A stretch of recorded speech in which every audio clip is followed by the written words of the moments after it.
নিউজিল্যান্ডের batsman Finn Allen টি-20 ক্রিকেটে গড়লেন এক অনন্য কীর্তি। এক বছরে গড়া রেকর্ড ভেঙে এক ইনিংসে সর্বোচ্চ 6-এর নতুন বিশ্ব রেকর্ড এখন তার দখলে। শুক্রবার যুক্তরাষ্ট্রে শুরু হওয়া মেজর লিগ ক্রিকেটের তৃতীয় আসরের উদ্বোধনী ম্যাচে তিনি এই অবিশ্বাস্য রেকর্ড গড়েন। অকল্যান্ডে অনুষ্ঠিত ম্যাচে ফ্রান্সিসকো ইউনিকর্নের হয়ে ওয়াশিংটন ফ্রিডমের বিপক্ষে মাঠে নামেন অ্যালেন। প্রথমে 50 করেন মাত্র 20 বলে, এরপরের 14 বলে পৌঁছান শতকে। 34 বলে সেঞ্চুরি করা এই ইনিংস এমএলসির ইতিহাসে দ্রুততম এবং টি-20 ক্রিকেটের ইতিহাসেও যৌথভাবে তৃতীয় দ্রুততম। শুধু তাই নয়, 49 বলে তিনি করেছেন 150 রান, যা টি-20তে সবচেয়ে দ্রুততম 150 রানের রেকর্ড। এর আগে 52 বলে 150 করেছিলেন দক্ষিণ আফ্রিকার ডেওয়াল্ড ব্রেভিস। অ্যালেনের ব্যাট থেকে আসে 151 রান, যার মধ্যে ছিল মাত্র 5টি 4 আর বিশ্ব রেকর্ড গড়া 19টি 6।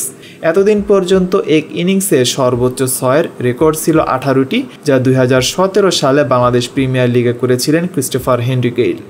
এই দানবীয় ইনিংসের ওপর ভর করে ফ্রান্সিসকো ইউনিকর্ন তোলে 5 উইকেটে 269 রান, যা এমএলসির ইতিহাসে সর্বোচ্চ দলীয় সংগ্রহ।